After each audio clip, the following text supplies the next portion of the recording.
All right, guys, welcome back to the second part of our series. So, if you didn't tune in last week, you should go back and listen to last week's episode first. But today we're talking all about communication, specifically around marriage and entrepreneurship and parenting and the intersection of all of these things. And so we want to walk you through some tools and tactics that we have used that have worked really well for us, talk about how we handle hard conversations, resolve conflict, and really the important things that we've learned about communication. And I think that communication, I would say, is the most important area for you to continuously improve to keep connection in your marriage. And I want to start today because as we have Eric here with me and we're doing this series together, I think it's really important for all of you mom entrepreneurs listening that he can shed some light on how we can better communicate as their partners, as women who are, maybe the breadwinner in the home, as women who are, in our heads and overthinking and trying to carry the mental load of all the things we need for the kids and the house and the business. And I know that I know that the reason why Eric and I are where we are in our relationship, being married for 12 years and surviving in the chaos of 3 kids and businesses, is because of communication. So, babe, what do you think when it comes to my communication with you? What are some of the things that you would say are really important that you would know if I didn't tell you? I think that it's really important for, we're going to, in the context of this podcast, say a woman entrepreneur, a mom, a wife, to be explicitly clear with their partner. Because I like to think that I have a good handle on what you need, but there have been times where I've missed very important aspects of our relationship in terms of how I could be better, how I could better serve you, because I thought I had it all. And it wasn't until there was a progression, definitely, from the time we first started dating into our marriage. You were always pretty honest and forthcoming, but I think there was a point where you were a little more, let's say, less evolved, and you would hold things in. But there came a point where, as you became more confident in your abilities as a mom and a wife, but really as a business owner, that you would start to ask me, just plain and clear, like, I need you to do this. And when it's just like when you run a business, you have to delegate things, and the family is very similar to a business. If you do not delegate certain tasks, they are not going to get done, and you only have so much bandwidth. And it's just vital that you tell your partner exactly what you need. And when she would kind of dance around the subject, it wasn't really helpful to me, because I don't want to do, just like she doesn't want to stretch her brain out anymore, and it's already stretched out. I don't want to have to do Sherlock Holmes work to figure out what she needs. I like being told, hey, do this. I think most men operate in the same way, where we have that kind of brain where it's like, just tell us what to do and then we'll do it. We don't have a problem with it. And so having like a list or an exact, the list is a really good example, because I literally have a list of house repairs that need to get done, and I'm going to delegate that. I'm not doing it. But there's a list right now. She wrote the list out. She's like, I need you to do all this stuff, and I know what I have to do the rest of the week. Just like, and we'll talk more about the day-to-day things, but just knowing exactly what we need to do helps us so much as men, because we have our own days to plan out too. We need to be able to fit our family stuff, business stuff together, personal stuff together, but we also want to make sure your needs are met. And especially like a situation like ours, where you're the queen. Did you spill on your microphone? No, just saying, sure, you're good. I just spilled coffee all over myself. That's all right. That's all right. You're the queen. You know, you're in charge. You're the boss. I don't think we're gonna peel the curtain back too much here. But when you're the breadwinner, there's probably women out there right now who are in the same situation as Kelsey. Yeah, a lot of my clients are. When you're the breadwinner, I think men are much more open to having a list of things to do because we feel like we need to do our part. If we can't provide financially, then we are going to provide in every other way possible. So that's where I come from because I know that I can't match her money wise. So I try to make up for that with all the things I can do. But the only way I can do that is if I know exactly what I need to do.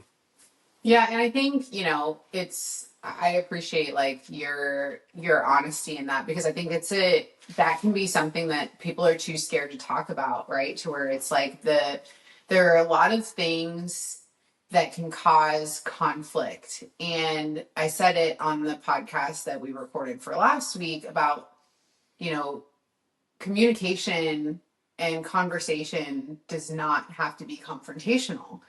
And I think that money is one of those areas that can make people feel some type of way and then they don't talk about it. And so, it's important that we are very direct in what we're asking for, very direct in what we're feeling. I think that one of the best things that we have learned to do is always coming from a place of like how we feel. Mm-hmm. And that was something that we learned over time to where if you always enter into a conversation blaming the other person or saying you did this or you did that, that's when it gets heated and heavy, where we do our best to come into conversations to where it's, hey, I feel this, or this is what my experience of that situation was. And I think that always sets the stage for our conversation because when it comes to, there's people that avoid talking about certain topics because they're hard, right? And then there's people, because they avoid them, then there's this level of resentment, which then creates the roommate syndrome that none of us want. And so I think the key to that is like what you're saying, babe, is like be clear, be direct, and don't assume that your partner just should know things or does know things. And I think us being able to navigate our situation, financially and kids and who's doing what is only here because we've talked about it so endlessly. Mm-hmm. Productive conversations never happen when there's an accusatory tone initiating them. It's just when you accuse somebody of doing something that you don't like, as a man, I think, and once again, I'm putting myself in the position of all men. I understand that we're not all the same, but if I'm accused of doing something that I don't necessarily see a problem with, I'm not going to see your side of it. I'm not going to see what is wrong with that.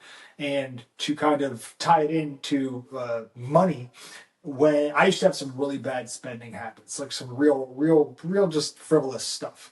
And there was a point where Kelsey would kind of bring it up in a way that I didn't respond well to because I felt like I was being reprimanded. And the tone and the delivery matters big time.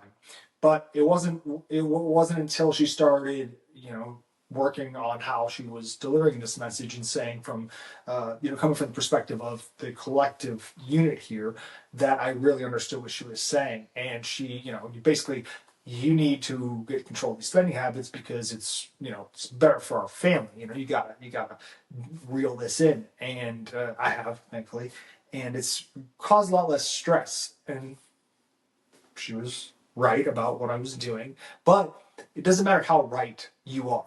You could be 100% on the right side of things. If you deliver it in a way that your partner isn't receptive of, you're not going to be able to reach them. And I think that's really important. If you need something from your partner, if you want them to change something, maybe like you're, as the man or as a partner in general, you're doing something, they're doing something. So I'm speaking to the queens out there.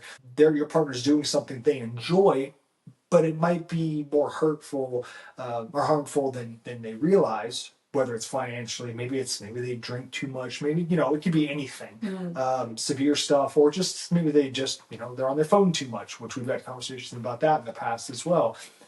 Make sure that you come from a place of like I need us to do this better. And the only way we can be better is if you change this habit that you have.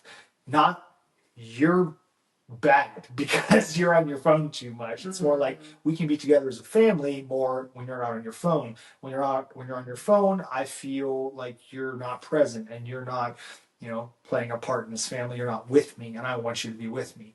Is much better than I don't like you being on your phone. Yeah, or you're on your phone too much. That starts an argument. That's how an argument starts. Yeah, that's so true.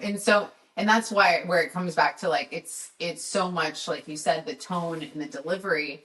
And one thing that you said that was really important that I think is pivotal for this episode specifically is about operating as a unit. I think the most important thing that we can do is be a team. And so there are things that Eric and I disagree on when it comes in every area, really. Yes. But like we agree on a lot of things and we disagree on a lot of things. And the things that you disagree on, you still have to talk about and you still have to become a unified front, especially when it comes to parenting. And so there's a couple of things that like I have done not well that I've learned from. And I think the first thing was like early on in our relationship, I grew up with two parents that were like very critical, very like hypercritical, basically picked apart everything that I did. And so that was what I saw. That was what I knew. And, we either repeat patterns or we change them. And so there was a lot of that to where it was like he's saying to her, like, my delivery was not good, to where I'm like, you need to do this, or I don't like that, or whatever. And it was just not kind and not respectful.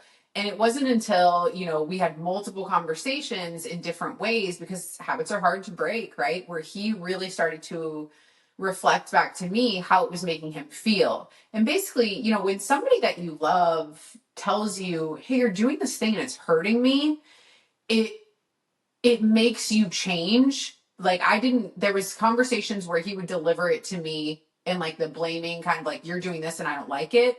Those never created change. It wasn't until he was like, this is hurting me. And same thing for him and changes he's made. It's like when I was clear about like, this is hurting me, or this is something that I had in my childhood. And it's shows me, reminds me of that. Or then it's really just bridging that gap of understanding that creates change. And so there was the shift in like the delivery of things to where it went from the accusatory kind of blaming and shifting into, when this happens, I feel like, literally use those words because it makes such a difference.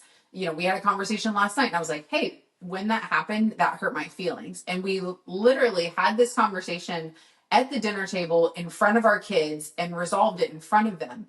And that kind of brings me back to my other point about being a team and like resolving conflict. We need to be showing our kids how to resolve conflict. Eric and I like make it a point to where when we're disagreeing about something, we do talk about it in front of the kids. And the really cool thing about our marriage is because we've been so vocal with each other about like what we're willing and not willing to accept for ourselves. It's like Eric has never called me a name. He has never yelled at me. None of that has ever happened because there's a level of respect in our relationship. And the foundation of our relationship is on like our relationship, our friendship, that respect in us being teammates. And I think if you change your mind around how you're looking at your family to where it's like, okay, we are a team. And so if we're operating as a team, what does that look like? There's no me against you. Here's my way of doing, here's your way of doing. Where are we compromising? How are we coming up with solutions together? How are we leading this team, right? Of our children, what are we showing them?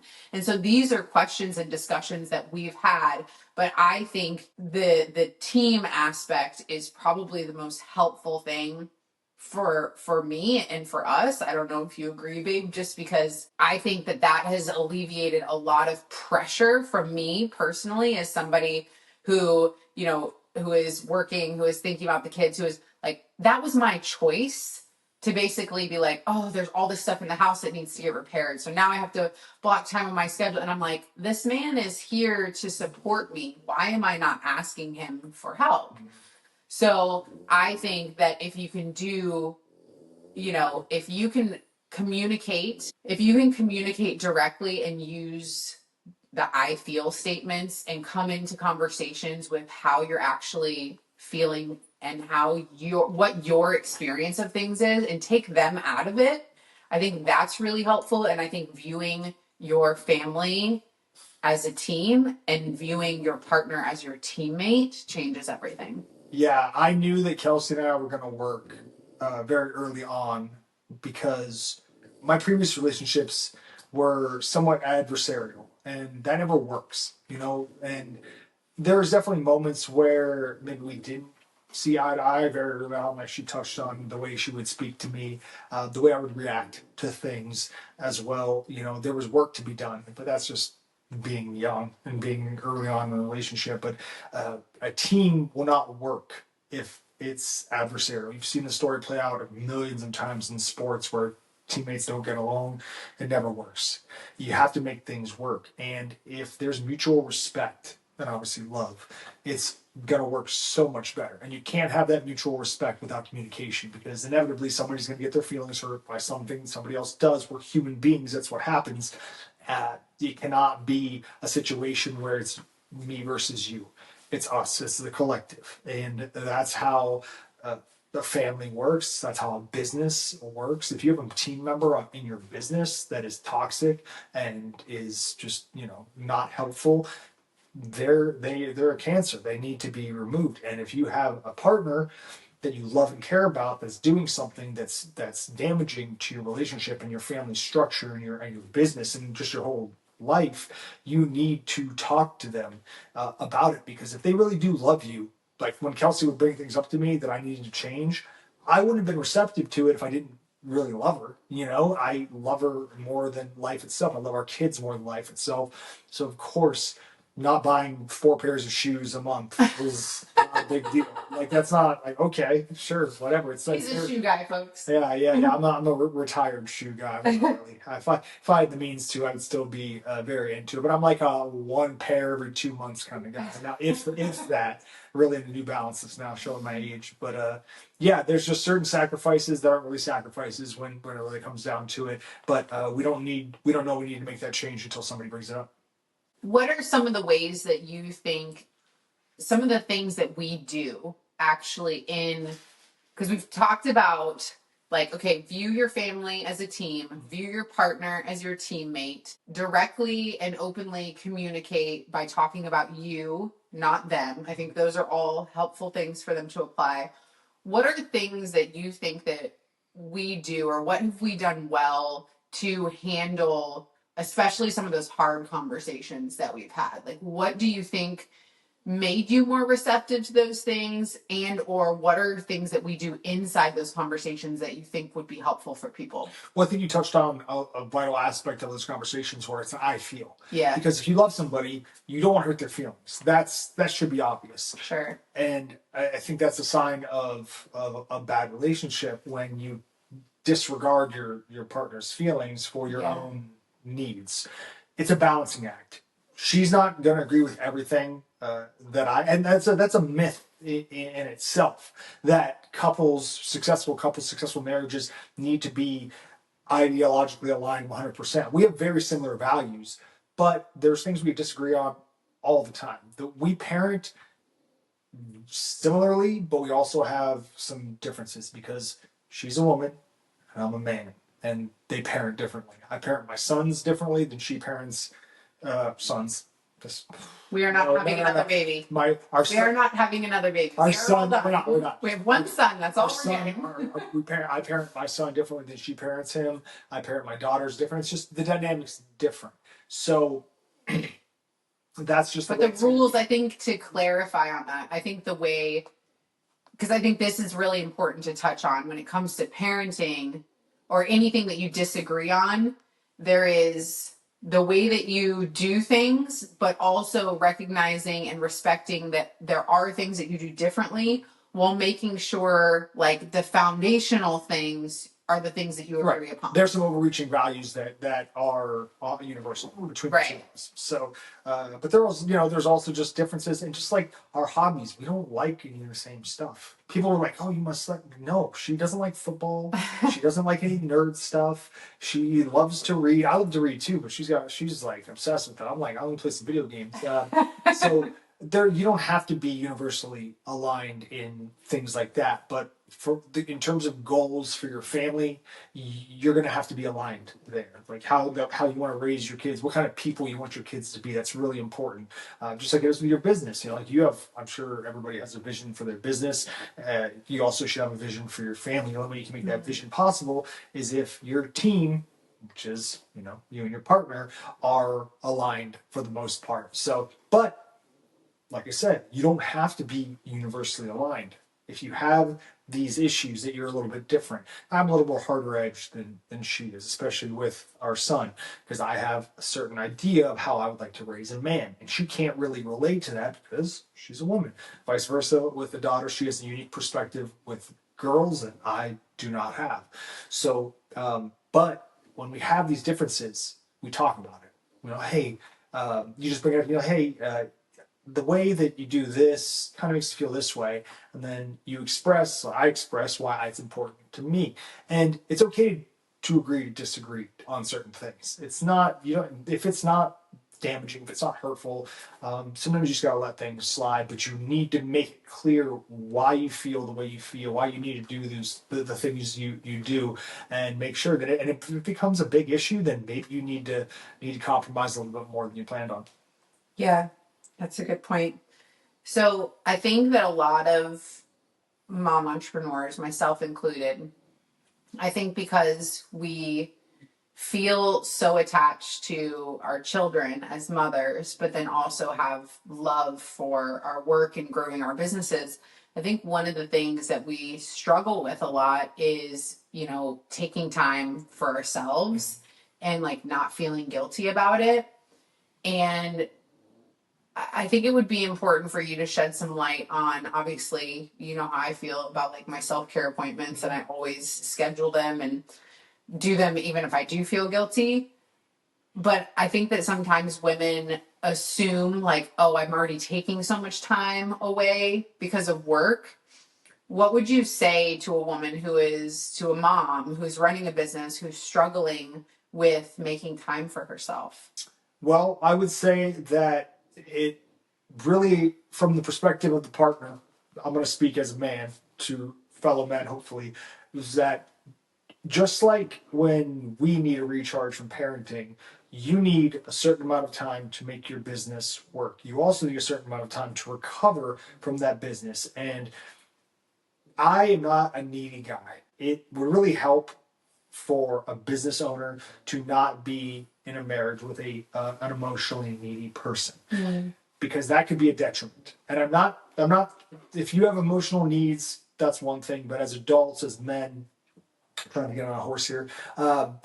You gotta be able to exist by yourself. You have to relish in, if your wife is the breadwinner, you have to relish in your role as the caretaker, because if she is working her ass off and she's doing all this stuff all the time, she's not going to be able to execute at 100% if she's not recharged. So it's not a personal thing. It's not a slight on you as the partner. You're not doing anything wrong. They need a certain amount of time. And I was always okay with that because I understood how exhaustive this process is and how hard she works. So I think it's perfectly okay if you're a female entrepreneur and you work exponentially more than your husband does at your job, that you ask for that time. And any husband who sees you working and knows how much you contribute, both financially and otherwise, the role of a mom, beyond the business owner part of it, is very hard. So we know because we're dads and we don't have to run a business, like you guys do. So we're partners in general. So it's just, I think it's really just really important. Once again, we just come back to this communication thing. Just be honest and open, and be understanding of how hard a female entrepreneur works, and being there to basically pick up the slack. And like I said, really like relish in that. Like that's there's nothing. I think that the ego gets in the way a lot with guys. Like, oh, she's the breadwinner. It's like, okay, there was a moment like that for me too, but that's just antiquated thinking. I think that you need to be proud of what you do as the father, or as the other partner in the relationship, and the primary caretaker of the kids, because I take a lot of pride in that, and it makes me really proud. And I think that it's an old school way of thinking that a man isn't doing his part if he's not making most of the money. Yeah, that's true. So it really comes back to the team aspect.